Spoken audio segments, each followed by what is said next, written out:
Your trifling, hating coworkers are clocking in. But for today, they're going to have to take the stairs. Good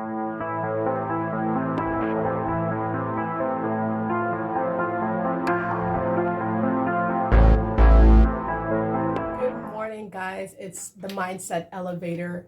Andrea again. I hope you guys are doing wonderful. I hope you guys had a wonderful weekend, and thank you so much for the growing support. It's so amazing. Continue to share your comments and your opinions and your experiences, even if you want to share where you're from in the comment section, guys. I really love to learn about where all of you beautiful people are from. Keep being a light, keep shining bright, guys. Today we're going to be getting into the fact that the chosen ones have a certain energy and a certain dynamic when it comes to their workplace, okay? The chosen ones have the hardest time in any workplace. It surely doesn't matter if you are a baker or if you work in a corporate office doing taxes. It really doesn't matter. Wherever the chosen one ends up, the dynamic of that workplace prior to them being hired will change. It will never be the same. The only time that it will change is when the chosen one leaves, which they tend to decide to do.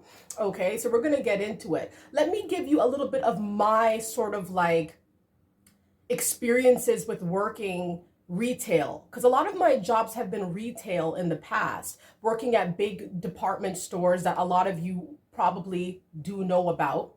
I'm in Canada, but a lot of these department stores are also in America and other locations of the world.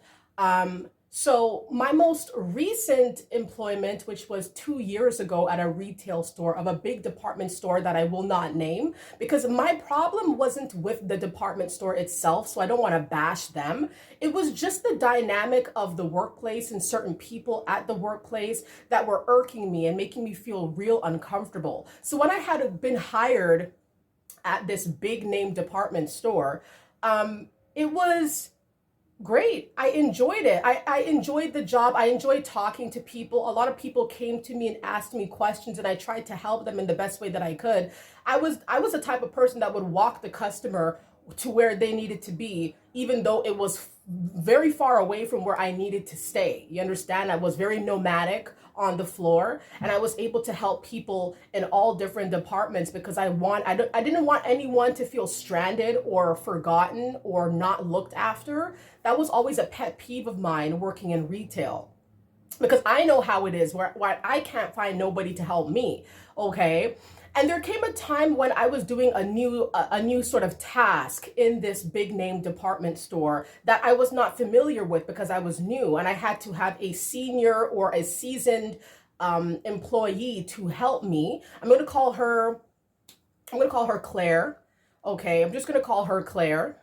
Her name's not Claire, but I'm going to call her Claire for the sake of being anonymous. Okay. This woman was much older than me. Okay. She must have been in her 50s, maybe early 50s. Okay. And I was doing something and she wasn't happy with the way I was doing it. You understand? Like, she took it in a way where it's like she took extreme offense to the way I was doing things at this big name department store. She didn't like the way I scan the tags, or she felt like I did it wrong. I didn't do the process in a chronological sort of order type of thing, and she made me feel like absolute crap. I mean, like, she pretty much, it was so strange and a little bit embarrassing. There were customers around, and this woman, Claire, started to berate me right there, like on the floor in front of everybody, okay? Talking about why did you do it like this? Why in the world would you do it like this? Are you crazy? This is not how you do it. Why would you do that? That's not right. That's messed up. Oh my God, like this can't happen. This can't work. And I heard that, there was another time that the manager was talking about how they didn't like how you did something in the other department. So, you can't be doing this all around the floor. And she was bashing me. And I felt totally upset. I was crying.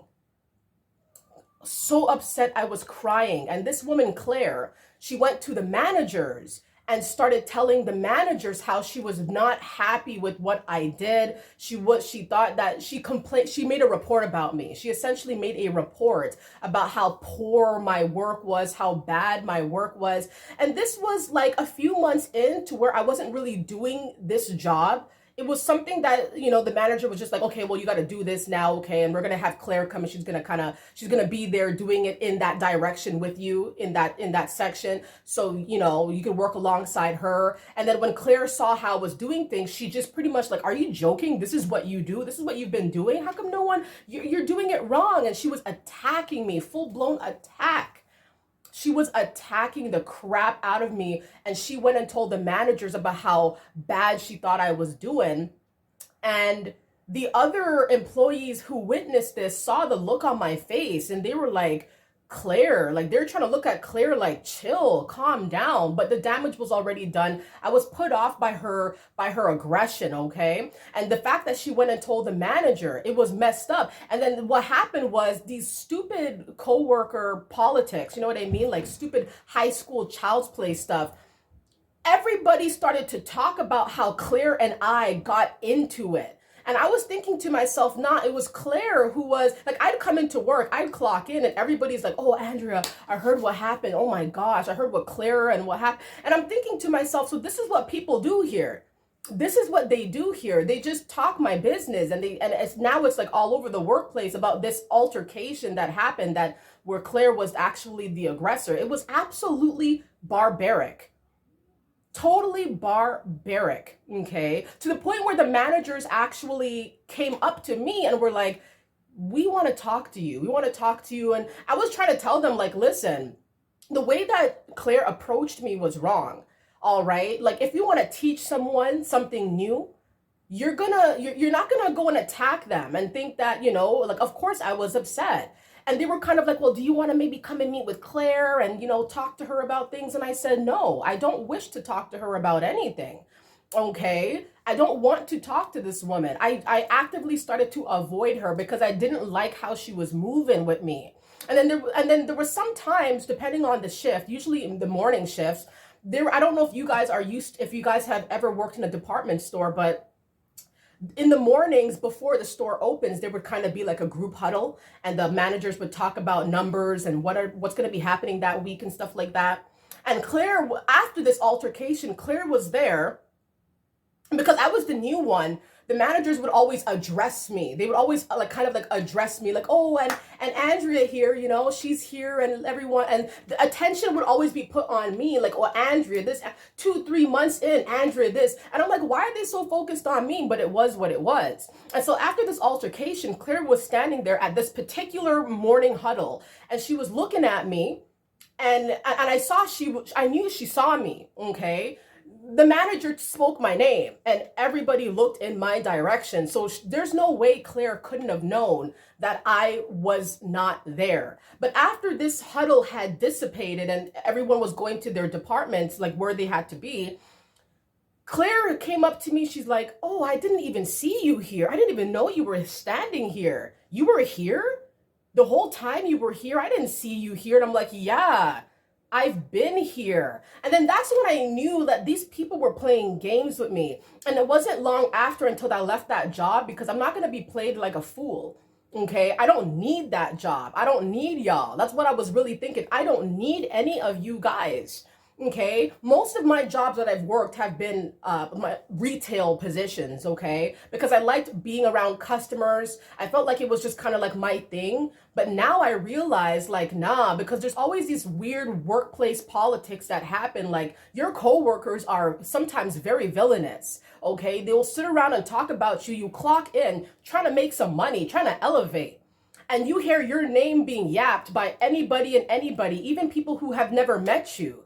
Even people who haven't had a conversation, they know your name because you're associated with an altercation by some trifling female or trifling male who's trying to get at you. The chosen ones will always be attacked. They will always be like looked down upon, frowned down upon. Why is Michael doing it like that? Why is Sherry doing it like that? Why are they doing that? Why do they look like that? Why do they walk like that, talk like that? Why is it that what you're doing is being highlighted though it is what everyone else is doing. But you, the way you do it is being highlighted. People are reporting you, telling the managers on you. I've dealt with it.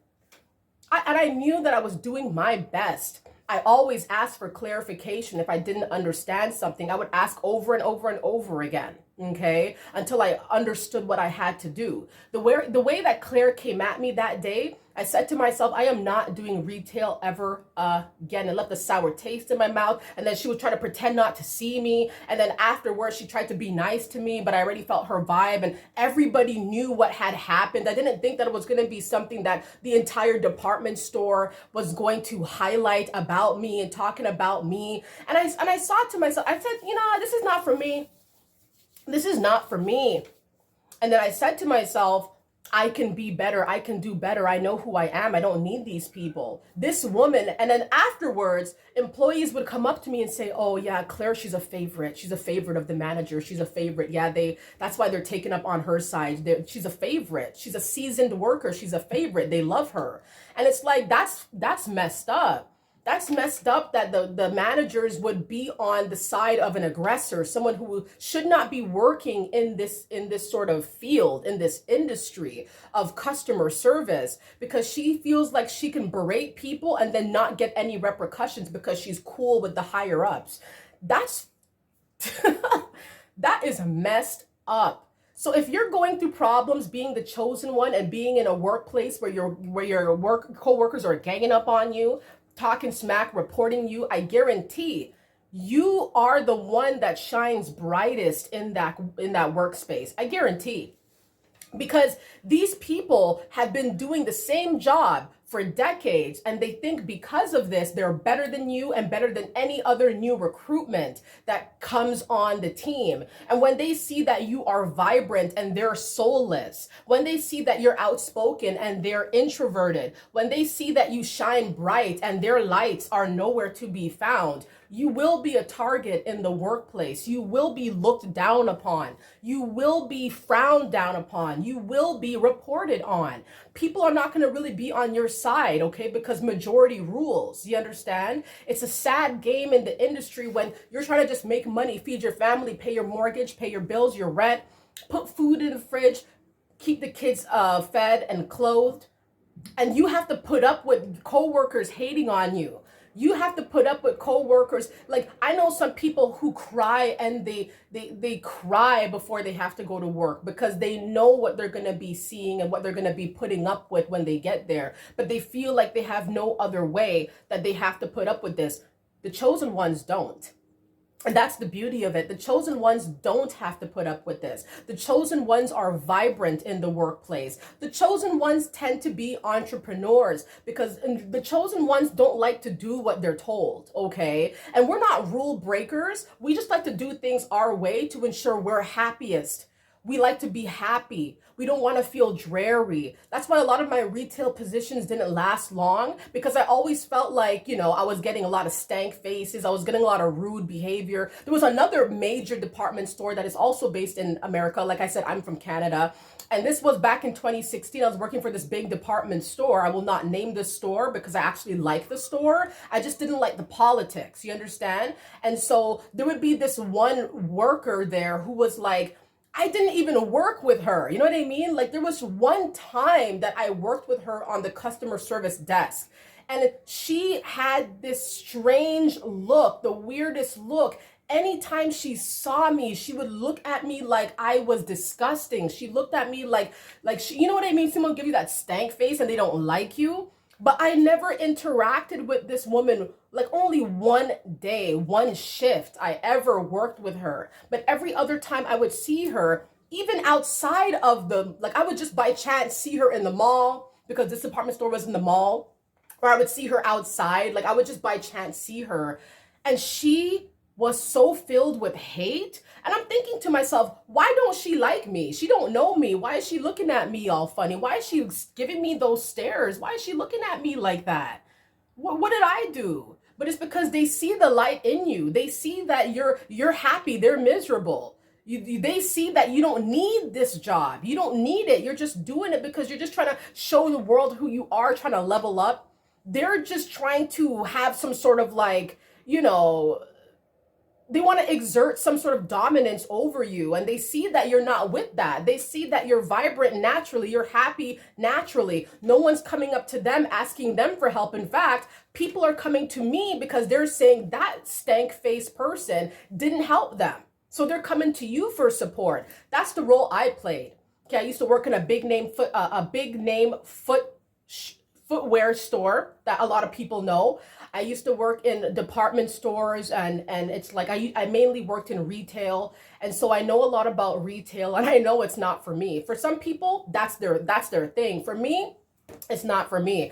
I prefer self-employment. I prefer doing my own thing, and a lot of chosen ones do too. So my message to you is that if you are in a workplace that they're treating you unfairly, they're literally abusing you, talking down on you, and making you feel anxious to even go into work, you need to find another way to level up, because these people think you need them. If you perish, if you fall ill, if you break your leg, these people don't care. They will fire you.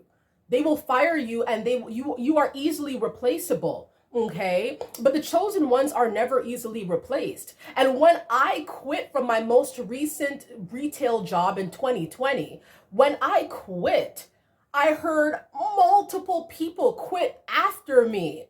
That was what I was talking about earlier on in this video. They will talk a whole bunch of smack about how you're this and you're that and your work is bad and you don't know what you're doing. And look at her, look at what Andrea's doing. She's doing a real poor job. Yet, when you decide to leave, chosen one, when you leave, everyone's quitting. Now, why is that? Because the dynamic changed. They see how crappy the work ethic is, the work environment is, the turnover rate is sky high. You decided to not put up with it when they were putting up with it for years. But when you leave, it's over with. It's over with. And so I say to myself, you know, I'm not going to put up with it, and I would encourage you guys not to put up with it. If you're going through problems in your workplace and you're not getting through to your manager, you got to boogie. You have to boogie, okay? If you have mortgage to pay, kids to feed, you understand? Even just for yourself, maintaining your own self, taking care of your own self. Do not put up with this stuff. It is not worth it. They don't care. They know why you're leaving. Oh, trust and believe, they know. But these people are ready to look at the next resume that's on their desk, okay? They don't care about you like that. You got to care about you like that. You got to care about your family like that, and take care of yourself and work where you want to work, where you feel good, where you have a smile on your face, you're feeling good on that drive in, okay? Those co-workers can't come up in this elevator. Are they insane? After all the stuff they did to you, all the lies they told, the rumors being spread, people looking at you and whispering about you, what is that? What is that? Is the money really worth it? If you have to put up with that every single shift? Nope. So please, guys, make sure that you're working in a place that you want to work at, doing what you want to do, being happy, smiling, being vibrant, and do not let anybody dictate where you end up in life. These people are impersonators of God. They think that you're going to be stuck like them, seasoned vets like them. When you're just trying to make the world a better place, they're trying to one-up you. Don't partake in that stupidity, guys. I hope you guys like my video about the chosen ones and the workplace. And if you took something from my video, if something resonated with you, please leave your comments below. I would love to know, what have you been going through at your workplace and how you've been dealing. And also, guys, if you made it to the end of my video, thank you so much. I plan on doing a live very, very soon where I'll be taking any of your questions that you guys have for me, and I'll be able to delve into conversations with you. So stay tuned on that. And until then, guys, keep being a light, keep shining bright, and I hope you guys have a wonderful week. All right, thank you. Bye.